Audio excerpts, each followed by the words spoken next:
오늘 여러분들에게 봉독해 드린 여호수아 2장 17절부터 21절까지 말씀을 본문으로 해서 구원의 약속, 복음이라고 하는 제목의 말씀으로 여러분과 같이 은혜를 나누고자 합니다.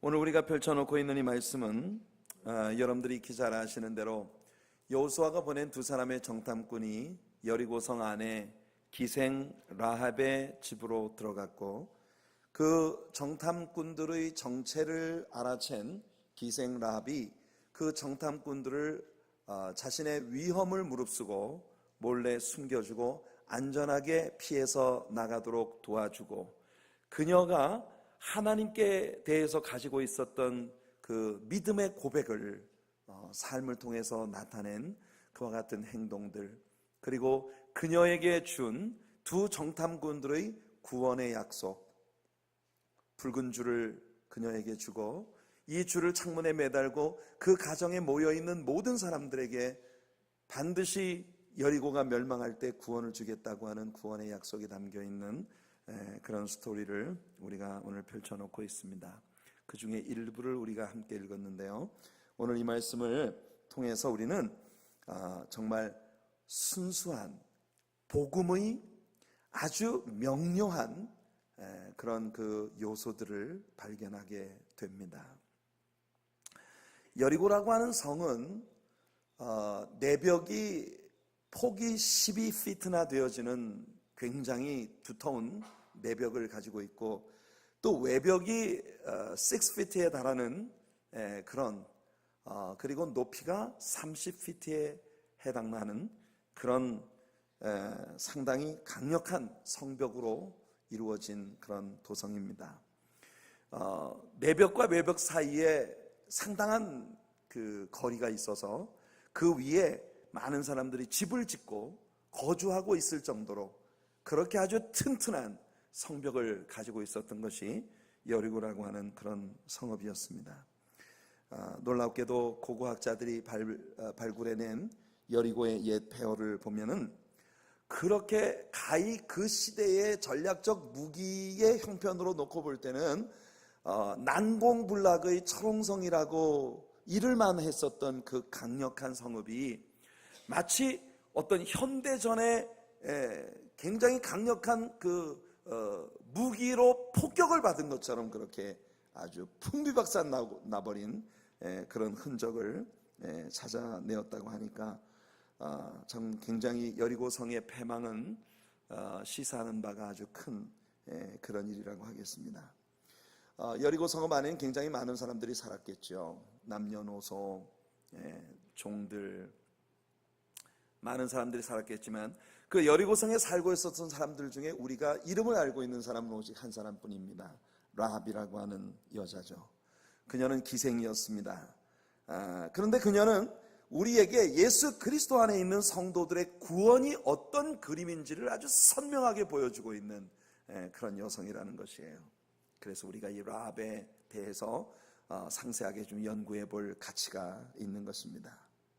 라합에 대한 5가지 팩트를 우리가 오늘 이 말씀을 통해서 생각을 해보기를 원하는데요, 첫 번째로 라합은 죄인이었습니다. 성경은 그녀가 기생이었다고 말하고 있습니다. 이 기생이라는 단어는 영어 성경에서 harlot, 이 기생이라고 번역할 수 있는 의미를 가진 단어로 번역이 되기도 하지만 심지어 prostitute라고 하는 아주 원색적인 단어를 사용하기도 합니다. 창녀 혹은 기생의 직업을 가지고 있는 사람들이 여인숙을 운영하던 것이 성경 시대의 풍습이었습니다. 여호수아가 보낸 정탐꾼들이 기생 라합의 집으로 들어간 이유는 바로 그 기생 라합의 집에서 경영하고 있었던 인에 투숙하고 있었던 것을 우리에게 보여주는 것이죠. 여러분, 그녀의 직업이 우리에게 보여주듯이 그녀는 그 시대에 매우 난잡한 그런 삶을 살고 있었던 여자였고, 그녀의 직업이 그녀가 아주 상처뿐인 죄인이라는 사실을 우리들에게 보여주고 있는 것입니다. 그런데 그런 직업을 가지고 있었다는 그 사실만으로 오직 그녀만이 여리고 땅에서 죄인이었던 것은 아닙니다. 그녀의 죄악된 삶은 우리 모두가 죄에 빠져 있다는 것을 아주 여실히 보여주고 있는 그림이에요. 로마서 3장 23절에서 바울은 말하기를 모든 사람이 죄를 범하였고 그래서 하나님의 영광에 이르지 못한다고 말합니다. All have sinned, all have sinned, fall short of his glory. 모든 사람이 죄를 범하였기 때문에 인간으로서는 하나님의 영광에 못 미치는 그런 존재일 수밖에 없다는 선포죠. 우리가 잘 알고 있는 로마서 6장 23절에서 바울은 다시 선포하기를 죄의 삭은 사망이라고 말합니다. 죄의 결과는 사망이고 라합은 죄에 처한 인생을 살고 있었기 때문에 다른 여리고 성읍 사람들과 함께 그녀는 저주 아래 놓여 있었던 인물이라는 것입니다. 게다가 당시의 여리고는 다른 가나안 원주민들과 마찬가지로 죄악이 관영하던 그런 도시였습니다. 그들에게는 우상 숭배가 성행했을 뿐만 아니라 심지어 그 우상 숭배의 일환으로 자신의 친자녀들까지 우상에게 불에 태워 바치는 재래 행위가 자행되고 있었다고 하는 것입니다. 뿐만 아니라 그 사회 전체가 도덕적으로 심히 부패해서 이혼과 낙태와 동성연애가 성행하고 있었던 그런 도시의 모습을 가지고 있었습니다. 그들의 우상 숭배 행위는 아주 음란한 행태를 취하고 있어서 그들의 신전의 제사장들은 음란하고 관능적인 춤을 추면서 그들의 신을 기쁘게 한다고 믿었고, 그 일에 자극받은 바로 그 신전에 모인 사람들은 그 신전에 고용되어진 공창들과 더불어 아주 음란한 행위를 하는 것으로서 그들의 신을 기쁘게 하는 재래 행위를 가지고 있었던 것이에요. 그들의 범죄는 이미 수백 년 전에 아브라함에게 주셨던 하나님의 말씀에서 예견된 바 있습니다. 창세기 15장 16절에서 하나님이 아브라함에게 그렇게 말씀하셨어요. 내 자손은 4대 만에 이 땅으로 돌아오리니 이는 아모리 족속의 죄악이 아직 가득 차지 아니함이니라 말씀하셨습니다. 예전 개역 성경에서는 아모리 족속의 죄악이 아직 관영치 아니함이더라. 아직 가득 차지 않았다라고 하는 이 말씀은 장차 그렇게 되리라고 하는 것을 전제하고 있는 그런 표현입니다. 아직은 아모리 족속의 죄악이 이 땅에 가득하지 않기 때문에 내가 이 땅에 이 사람들에게서 이 땅을 빼앗아서 너희들에게 줄 수 없지만, 그러나 장차 이 땅에 죄악이 가득한 날이 올 것이다. 죄악이 관영한 날이 올 것이다. 그날에 내가 너의 후손들을 다시 이 땅으로 데리고 와 이 땅 거민들을 저주하고 이 땅에서 쫓아내고 섬멸시키며 이 땅을 빼앗아 너희 후손들에게 주겠다는 것이 하나님의 언약이었던 것이에요. 그리고 하나님이 언약하셨던 그 시점이 드디어 당도한 것입니다. 그래서 이 시점에 여리고성은 하나님의 심판을 목전에 두고 있었던 것이에요. 이제 곧 여리고성 중에 사람들뿐만 아니라 짐승들까지 완전히 멸망을 당할 그런 위치에 놓여 있었던 것입니다. 여호수아 6장 21절을 보면 여리고성을 점령할 때 여호수아의 명령이 나옵니다. 그 성 안에 있는 모든 것을 온전히 바치되 남녀노소와 소와 양과 나귀를 칼날로 멸하니라. 여러분, 본문에 나타난 라합의 고백을 들어보면 이때 당시에 여리고성 사람들의 마음속에는 전혀 평화가 없었다는 것을 우리가 읽게 됩니다. 그들은 정말 마음껏 먹고 마시고 음란하고 퇴폐한 그런 죄악의 삶을 즐기고 있었지만, 그들의 마음 한구석에는 우리가 이러다가 언젠가 한번 엄청난 멸망의 심판을 받지 않은 그런 위기의식이 그 땅 거민들에게 있었다는 것이에요. 게다가 하나님의 깃발 아래 승승장구 진격해오던 이스라엘 사람들에 대한 소식을 그들이 애굽 땅을 벗어나면서부터 여리고성 건너편까지 오는 동안 소상하게 그들은 들어서 알고 있었다는 것입니다.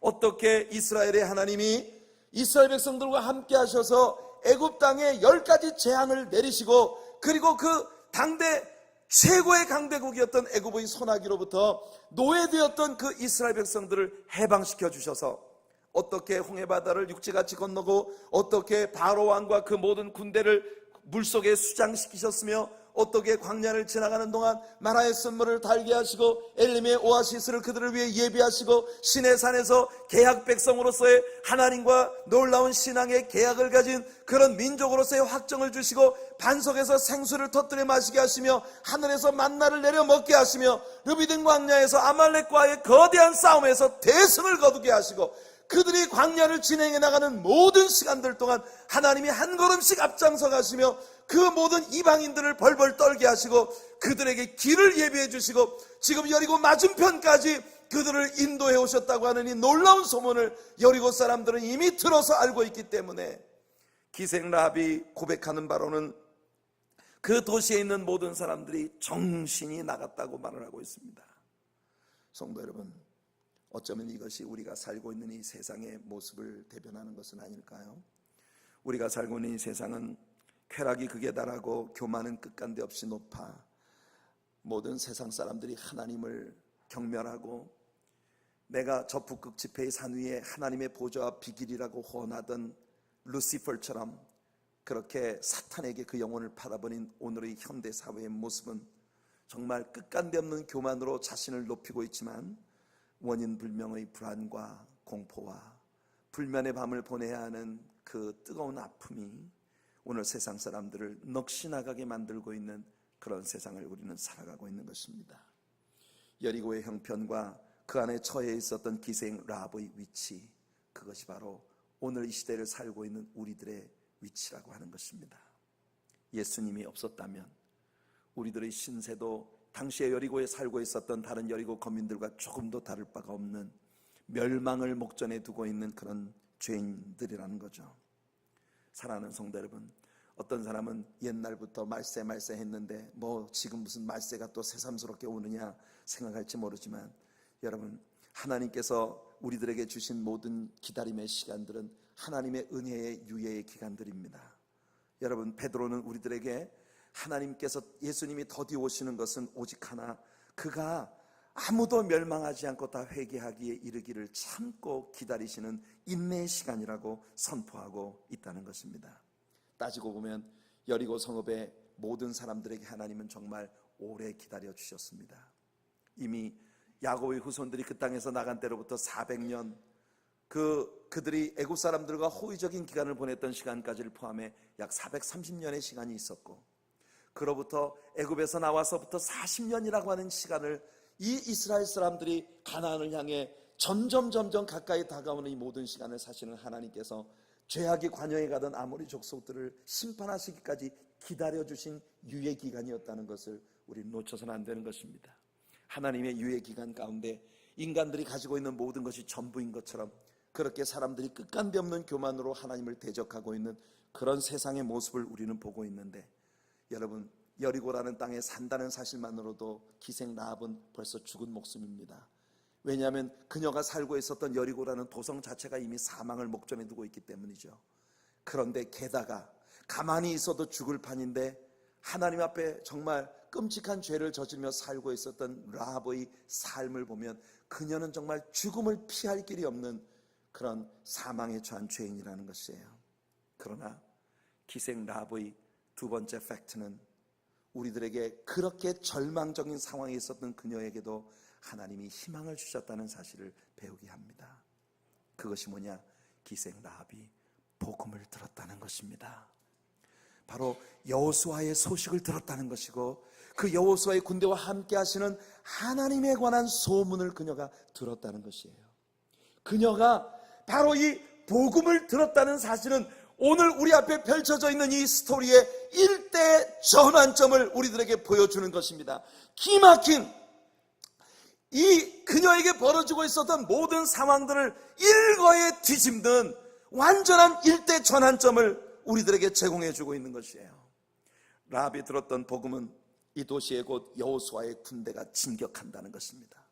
그리고 여호수아를 통한 하나님의 심판이 이 여리고에 미치게 될 것이라는 것이에요. 그러나 이 심판의 메시지는 도리어 그녀에게 복음이 되었고 그녀는 그것을 아멘으로 받았다는 것입니다. 하나님에 대한 그녀의 태도를 주목해 보세요. 오늘 여러분들이 여호수아 2장을 읽어보면 정탐꾼들과 기생 랍이 나누었던 대화 가운데 그녀는 끊임없이 하나님을 주 혹은 여호와라고 고백하기를 주저하지 않고 있는 그런 모습을 봅니다. 그녀는 심판의 소식을 접했지만 결국 심판의 소식이 그녀에게는 복음이 되어 그녀로 하여금 하나님을 믿음으로 고백하는 믿음의 사람이 되게 만들어 주었다는 것이에요. 랍은 하나님 말씀을 들었고 그리고 그 말씀을 듣는 행위는 그녀에게 곧장 믿음을 가져다 준 것입니다. 랍은 들려오는 소식을 하나도 무시하지 않았습니다. 아마도 여리고성 모든 사람들이 이스라엘 백성들이 시시각각 자기들의 성읍을 향해 다가오고 있다는 소식을 접했겠지만 그들 중에 많은 사람들이 그 일 때문에 정신이 나가고 간담이 높고 그야말로 넋이 빠진 이러지도 저러지도 못할 당황 가운데 처해 있었지만 진실로 그들이 이 상황에서 어떠한 태도를 취해야 되는지 아는 사람이 없었다는 것이에요. 그와 같은 때에 기생 랍은 들려오는 하나님에 관한 소문을 통해 믿음을 얻게 되었던 것입니다. 로마서 10장 17절에 바울이 말합니다. 믿음은 들음에서 나며 들음은 그리스도의 말씀으로 말미암느니라. 말씀을 들을 때 믿음이 우리 안에 생성되어지는 것이에요. 이것이 우리가 끊임없이 예배에 동참해서 하나님의 선포되어지는 말씀을 들어야만 되는 이유입니다. 왜 계속해서 우리는 성경 말씀을 들어야 하는가? 왜 계속해서 우리는 하나님 말씀을 들어야 하는가? 말씀을 들을 때 우리 안에 믿음이 생겨나기 때문이라는 것이에요. 그 믿음이 우리 안에 생성되어질 때 우리는 그 믿음으로 말미암아 구원을 받는 것입니다. 기생 랍이 어떤 도시에 살고 있었든 그녀가 어떤 직업을 가지고 있었든 어떤 과거를 가지고 있었든 그녀가 어떤 캐릭터를 가지고 있었던 사람이든 어떤 성품과 어떤 기질을 갖고 있었던 사람이든 그것은 전혀 문제될 것이 없습니다. 오직 그녀가 믿음으로 여호와 하나님을 믿기 시작했을 때 그녀에게 구원이 임한 것입니다. 많은 사람들이 이 신드그의 교리에 대해서 불만을 가지고 있는 것 같아요. 어떤 사람은 예수님 옆에 달렸던 강도가 오직 그날 십자가 위에서 죽어가기 직전 다만 예수 그리스도가 누구신지를 깨달아 알고 그리고 예수님께 대한 믿음을 고백했다는 이 한 가지만으로 그가 예수님과 함께 낙원에 들어갔다는 사실에 많은 사람들이 불만을 가지고 있는 것처럼 보입니다. 그러나 사람들이 아무리 그것 때문에 불평하고 원망해도 그것이 하나님의 뜻이에요. 그 강도에게 한 가지 문제가 있긴 합니다. 천국에 가기는 가는데 지옥은 면했는데 천국 가서 참 면목 없이 살아야 할 것 같아요. 왜냐하면 그가 이 세상에 태어나서 잘한 일이라고는 오직 하나, 죽음 직전을 두고 죽음을 목전에 두고 다만 예수님을 영접했다는 그 한 가지밖에는 아무것도 그가 한 것이 없기 때문에, 그런 차원에서 생각할 때 예수님을 믿고 난 이후에 영적인 성숙을 위해 계속 말씀을 공부하고 예수 그리스도의 제자가 되기 위한 훈련의 시간들을 보내며 하나님께서 우리에게 부어주시는 은사와 각양 나타나심을 통해 하나님 앞에 힘을 얻어 주님의 나라를 위해서 섬기고 또 주님의 영광을 위해서 봉사할 수 있는 많은 기회들을 가질 수 있는 저와 여러분들은 굉장히 축복된 하나님의 사람들이라는 겁니다. 베드로는 우리들에게 그의 서신을 통해 구원에도 여러 차원의 구원이 있다는 걸 보여주었어요. 어떤 사람은 말입니다, 불에서 타다가 겨우 그 속에서 끄집어내어진 것처럼 겨우 인생을 통해 얻은 게 구원 하나밖에 없는 아주 부끄러운 구원을 받는 사람들도 있는가 하면, 어떤 사람들은 신의 성품에 참여한 바 되어진 믿음의 덕을 덕의, 지식을 지식의, 절제를 절제의, 인내를 인내의, 경건의, 형제 우애를 형제 우애의, 사랑을 공급하여 예수 그리스도를 닮은 신의 성품에 동참한 하나님의 DNA를 가진, 예수 그리스도의 DNA를 가진, 예수님을 꼭 닮은 그런 하나님의 자녀가 되어 우리 주님의 영광을 이 땅에 나타내는 넉넉히 하나님의 나라의 구원을 얻은 백성들이 있다는 걸 베드로는 우리에게 가르쳐주고 있는 것입니다. 고린도 교인들에게 바울 사도는 우리 믿는 신자들은 베마싯 상급을 주시는 심판대 앞에 나아가 예수님을 믿고 난 이후에 우리가 세웠던 모든 공력에 따라서 우리가 주님 앞에 상급을 받게 될 것이라고 선포하고 있는 것을 봅니다. 여러분, 삶의 기간이 우리에게 얼마나 남아있을지 모르지만 우리의 주어진 모든 인생이 나를 구원하신 하나님께 정말 영광과 찬양을 올려드리며 예수 그리스도의 신실한 제자가 되기 위해 날마다 하나님 말씀을 듣고 배우고 묵상하고 적용하고 연구하고 그래서 우리 하나님의 말씀에 순복하며 예수님을 닮아가는 아름다운 주님의 제자들로 변모해가는 우리들의 생이 되기를 예수님 이름으로 축복해드립니다. 하나님께서 우리에게 주신 하나님의 사랑교회는 여러분들이 이 세상을 살아가면서 여러분들이 믿음을 가지고 있는 사람들이라고 하는 것을 삶을 통해 증명해 보일 수 있는 우리들의 무대입니다. 하나님의 사랑교회는 여러분이 믿음을 가지고 있다는 것을 증명할 수 있는 무대예요. 그래서 우리는 이 교회를 사랑해야 합니다. 그래서 우리는 이 교회를 선전해야 합니다. 그래서 우리는 이 세상의 많은 사람들을 이 교회로 끌어들여야 합니다. 사랑하는 성도 여러분, 히브리서 11장 31절은 기생 라합이 구원을 받은 것은 믿음으로 말미암는 것임을 분명히 합니다. 믿음으로 기생 라합은 청탄권을 평안히 영접하였으므로 순종하지 아니한 자와 함께 멸망하지 아니하였다. 여호수아 2장 9절을 보면 그녀의 확신은 바로 말씀을 통해 왔다는 사실을 알 수 있습니다. 말하되 여호와께서 이 땅을 너희에게 주신 줄을 내가 아노라. 우리가 너희를 심히 두려워하고 이 땅 주민들이 다 너희 앞에 간담이 녹나니. 기생 라합은 이 고백 속에서 여호와 하나님께서 이 땅을 너희들에게 주셨다는 사실을 우리가 안다고 말했습니다. 믿음의 고백입니다. 하나님께 대한 소문은 들려올수록 라합으로 하여금 오직 하나님을 향한 믿음의 고백으로 나아가게 만들었던 것이에요. 이것이 말씀이 가진 능력이고 말씀이 주는 기적입니다. 들으십시오. 더 많이 들으십시오. 더 많이 배우셔야 합니다. 때를 얻든지 못 얻든지 끊임없이 하나님 말씀을 듣고 배우고 그 말씀 속에 나아가시는 여러분들 되시기를 축복합니다. 라합은 여기서 한 걸음 더 나아가 자기 자신의 믿음을 행함으로 입증하는 모습을 보입니다. 야고보는 기생 라합이 나타내 보인 믿음의 행함을 우리에게 이렇게 가르칩니다. 야고보 2장 25절에 또 이와 같이 기생 라합이 사자들을 접대하여 다른 길로 나가게 할 때 행함으로 의롭다 하심을 받은 것이 아니냐. 우리를 의롭게 하는 건 믿음입니다. 하지만 우리의 믿음이 진정으로 우리에게 구원을 가져다주는 saving faith라고 하면 우리의 믿음이 우리의 삶을 통해 증명되어져야 한다는 것이에요. 이 행함이 바로 우리의 믿음이 진짜라는 것을 입증해 주는 것입니다. 그녀는 이스라엘의 스파이들을, 여호수아가 보낸 정탐꾼들을 자기의 목숨을 걸고 숨겨줌으로써 하나님께 대한 그녀의 믿음을 입증한 것입니다. 그녀는 죄악에 빠진 이방인들인 자기 백성들과 함께하는 대신 자신을 하나님의 백성과 identify 했어요. 하나님의 백성들과 자신을 동일시하여 하나님의 백성들과 함께하는 쪽을 선택했다는 것입니다. 이것이 중요합니다. 여러분이 세상을 살아가면서 예수 그리스도와 함께하는 사람들이 되시길 축복합니다.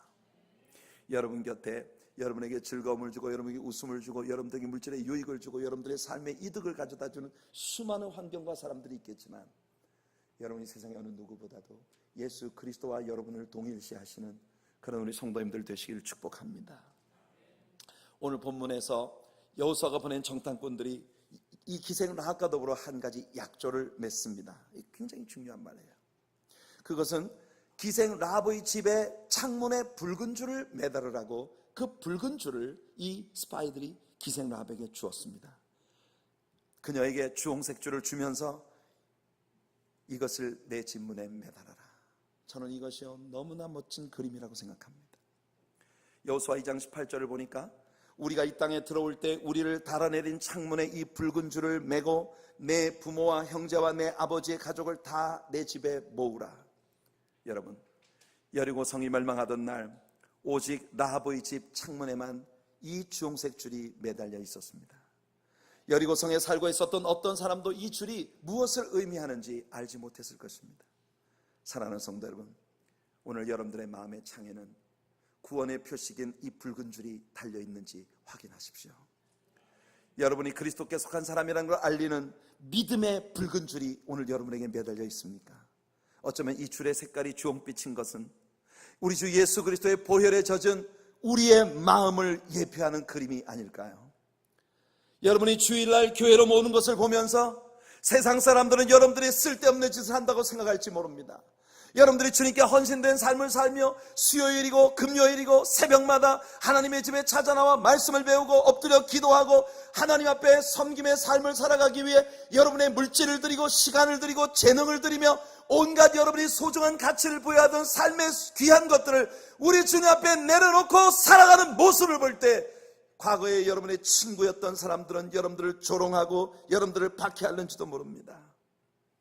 그것은 세상 사람들이 우리들의 마음의 창문에 달려있는 이 붉은 줄이 무엇인지를 모르는 것과 같은 것이에요. 이제 곧 예수님이 이 땅에 오십니다. 이 정탐꾼들은 여호수아가 보낸 사람들이었습니다. 여호수아라고 하는 이 구약의 히브리어 이름은 신약의 헬라어 버전으로 바꿀 때 바로 예수가 되는 것입니다.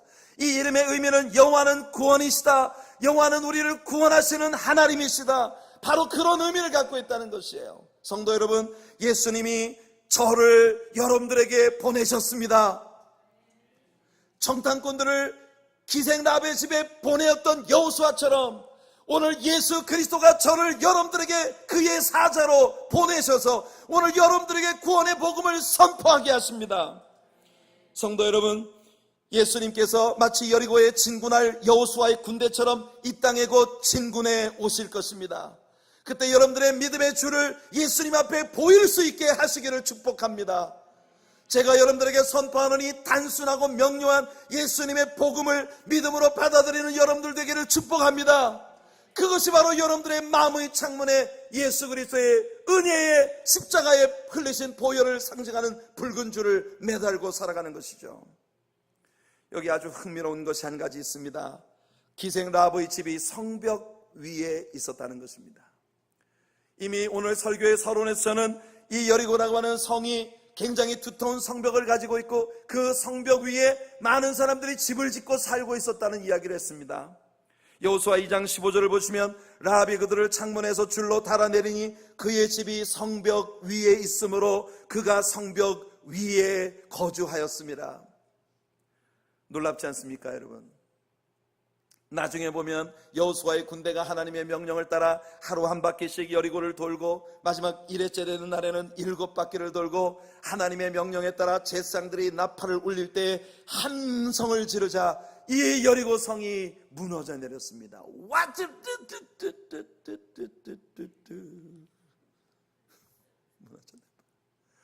이 여리고 성벽이 완전히 무너져 내렸는데, 그런데 성경은 우리에게 뭘 보여줍니까?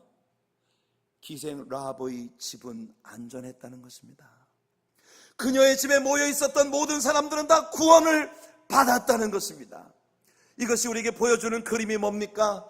여러분, 여리고 성벽이 완전히 무너져 내리는데 기생 라합의 집이 있는 곳만 우뚝 솟아있는 모습을 우리들에게 보여주는 거예요. 얼마나 스릴 넘치는 그림입니까? 이 엄청난 철옹 성벽이 무너져 내립니다. 오늘 이 세상 사람들이 의지하는 것, 그들이 의지하고 있는 전혀 흔들릴 것 같지 않고 무너질 것 같지 않은 재력과 정치력과 그들이 가지고 있는 지식과 세상의 모든 사람들에게 메리트가 있는 모든 아름다운 것들, 그것이 전혀 흔들리지 않을 것 같이 보이지만 여러분, 이 세상의 모든 것들이 완전히 흔들리고 하늘이 종이축처럼 말리며 모든 체질이, 여러분, 모든 물질의 최소 단위 구조가 되는 원자 구조들이 물에 풀어진 것처럼 산산이 부서져 버리고 하늘과 땅이 간데없이 사라져 버리는 날이 온다고 성경은 우리에게 선포하고 있어요.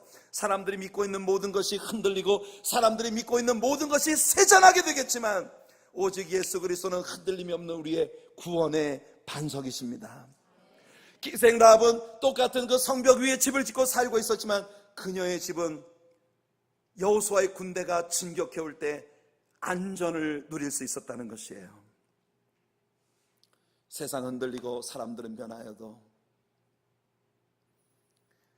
오직 예수 그리스도를 믿는 우리들의 믿음은 흔들리지 않으리라고 우리는 노래합니다.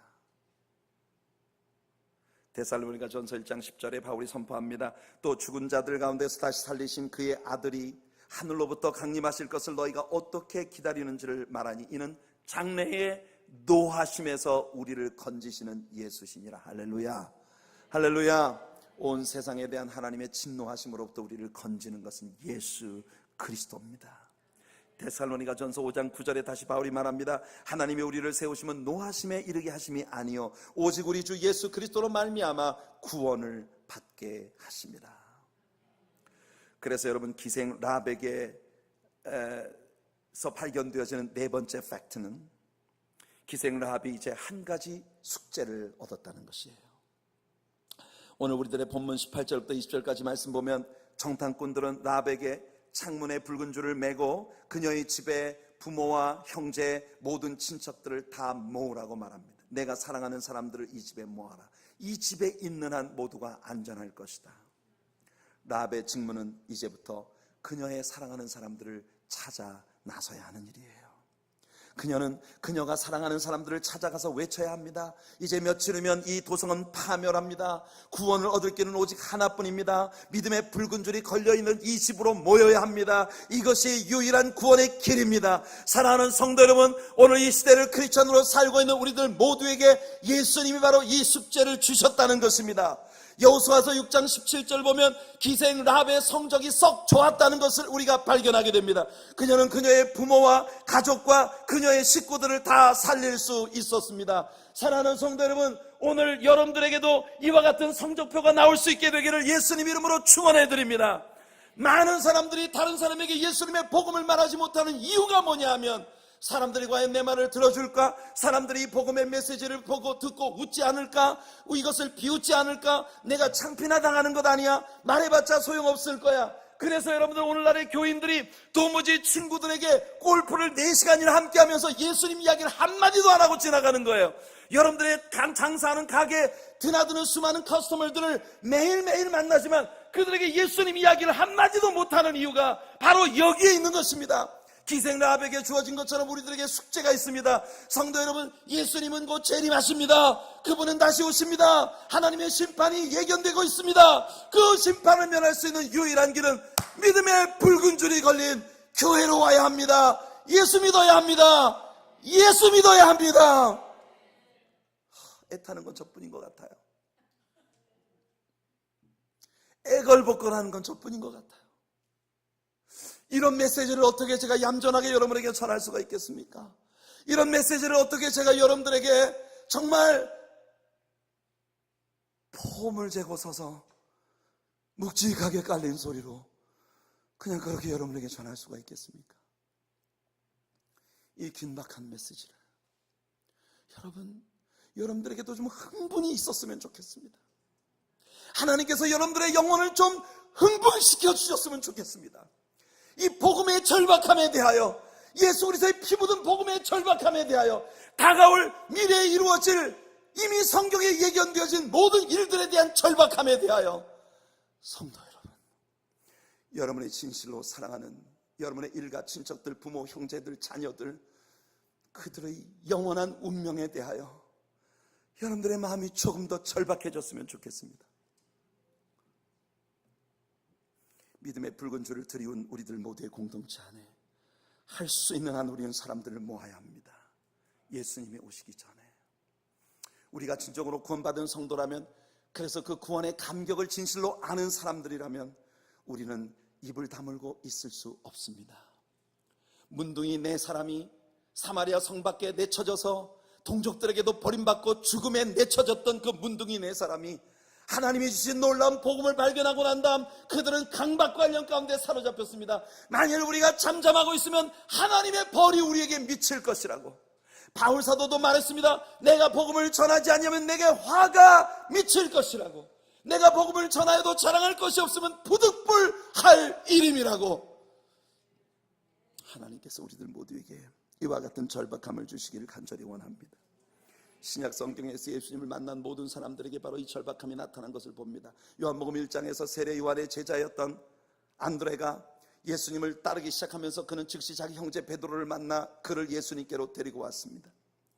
여러분, 마가복음 5장에서 귀신 들렸다가 고침받은 사람들이 예수님을 따르기를 청하자 예수님은 너희 집으로 돌아가서 주께서 너에게 행하신 이 큰 일을 식구들에게 말하라. 그것이 나를 따르는 것보다 더 절박한 사명이라고 주님 선포하십니다.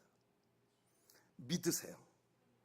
뭘 믿냐 하면 여러분이 아니라 말씀 자체가 가진 생명력을 믿으시기를 축복합니다. 이 시점에 기생 라합이 여리고 사람들에게 해야 할 일은 어느 누구도 믿을 수 없는 일입니다.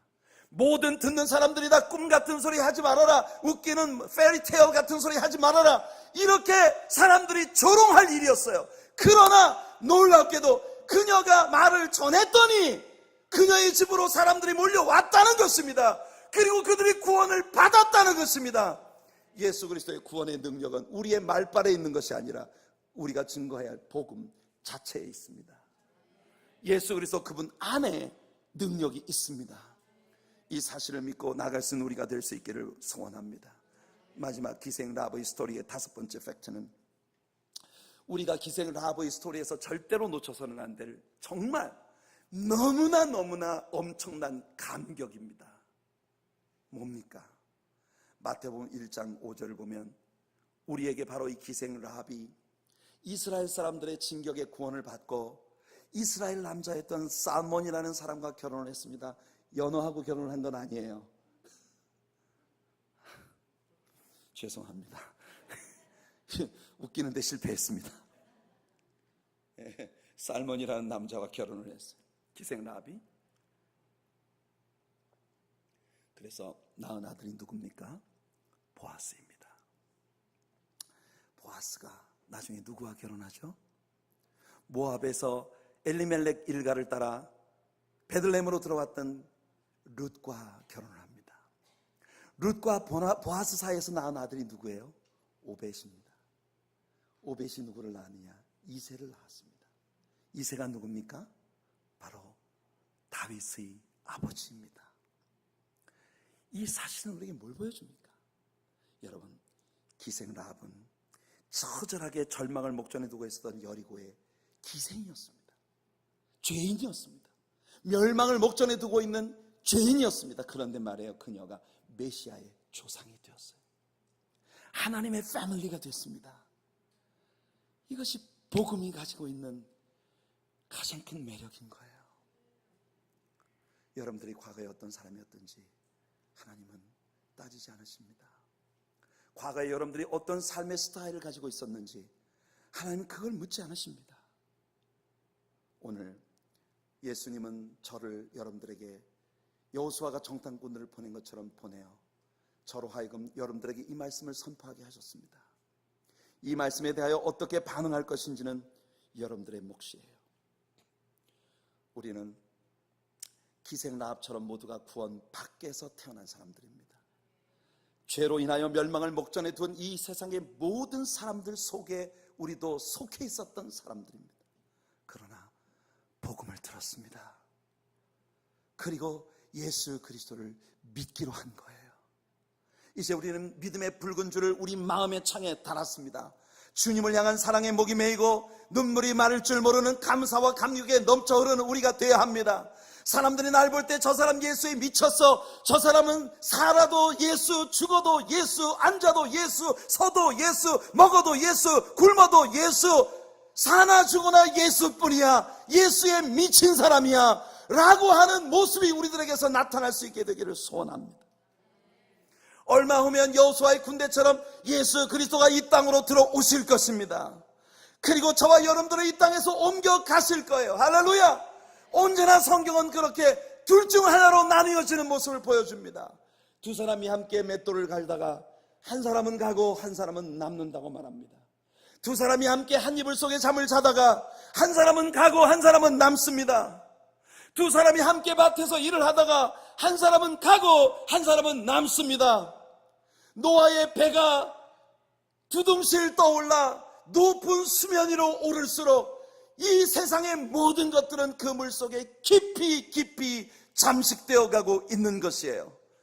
요한계시록 마지막 장에 말하는 것처럼 그래서 주님의 재림이 오기까지 의로운 사람들은 점점 더 의로워지고 불의한 사람들은 점점 더 불의해지는 그런 광경을 우리는 우리의 땅에서 보게 될 것이에요.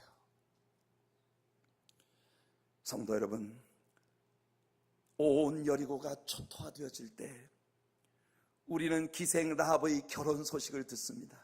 이거 얼마나 아름다운 모습입니까?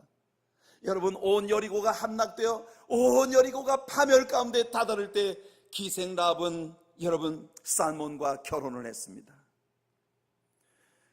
요한계시록 19장 7절로 9절을 보면 예수님의 재림과 함께 이 땅에 파멸이 이루어질 때 그때 예수 그리스도와 함께한 모든 성도들이 어린 양의 혼인에 참여하는 모습이 나옵니다. 얼마나 멋진 그림이에요. 우리가 즐거워하고 크게 기뻐하며 그에게 영광을 돌리세. 어린 양의 혼인 기약이 이르렀고 그의 아내가 자신을 준비하였으므로 그에게 빛나고 깨끗한 세마포 옷을 입도록 허락하셨으니 이 세마포 옷은 성도들의 옳은 행실이로다. 천사가 내게 말하기를 기록하라. 어린 양의 혼인잔치에 청함을 받은 자들은 복이 있도다. 또 내게 말하되 이것은 하나님의 참되신 말씀이라. 성도 여러분, 여러분들은 어린 양의 혼인의 초대를 받으신 분들입니다. 여러분들은 어린 양의 혼인의 초대를 받으신 분들이에요. 여리고와 함께 멸망하는 것이 아니라 살몬과 함께 결혼하는 스토리로 이어지는 기생 라합의 이야기처럼 말입니다. 라합은 믿음으로 구원을 받았습니다. 다른 어떤 요소도 아닌 그녀의 재력이나 그녀가 어떤 세상에서 가지고 있었던 무엇, 아무것도 가진 것이 없었지만은 있었다 손치더라도, 혹은 그녀가 율법적 종교적 행위를 가지고 있었다 하더라도 그것으로 그녀가 구원을 받은 것이 아닙니다. 오직 그녀는 믿음으로 구원을 받은 것이에요. 이것이 히브리서 11장에 우리들에게 전해주고 있는 것입니다. 이것이 하나님께서 그의 백성들을 구원하시는 유일한 방법입니다. 에베소 2장 8절과 9절에 너희는 그 은혜로 인하여 믿음으로 말미암아 구원을 받았으니 이것은 너희에게서 난 것이 아니요 하나님의 선물이라. 행위에서 난 것이 아니니 이는 누구든지 자랑하지 못하게 합니다.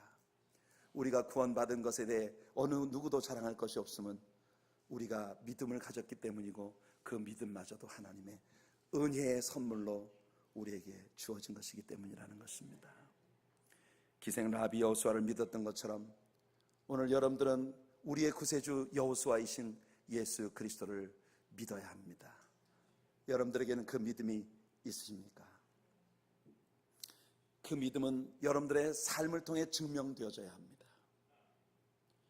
오늘 구원이 여러분과 여러분의 가정에 넘치시기를 예수님의 이름으로 축원해 드립니다. 기도합시다.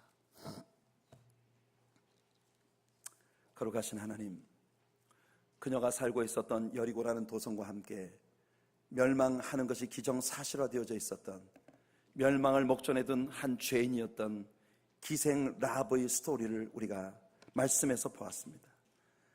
그녀의 모든 면면, 한 죄인으로 이 땅에 살던 자가 메시아의 조상이 되기까지 그녀의 삶에 벌어진 5가지 팩트를 통해서 한 죄인이 어떻게 예수님을 믿고 구원에 이르게 되는지를 우리는 배울 수 있었습니다.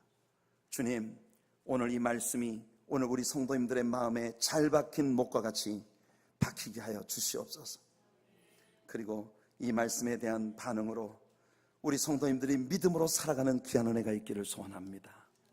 우리들의 삶에서 내가 소중히 여기던 모든 가치들이 상쇄되어지고 오직 주님을 향한 순수하고 간절한 믿음만이 우리에게 남게 되는 귀한 역사가 있게 하여 주시옵소서.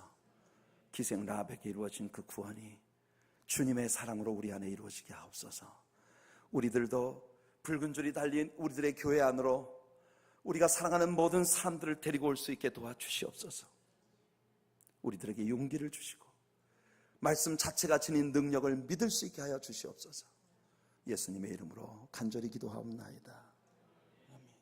우리 주보의 11페이지에 나와 있는 찬양을 함께 하면서 준비하신 11조와 헌물들로 하나님을 예배하겠습니다.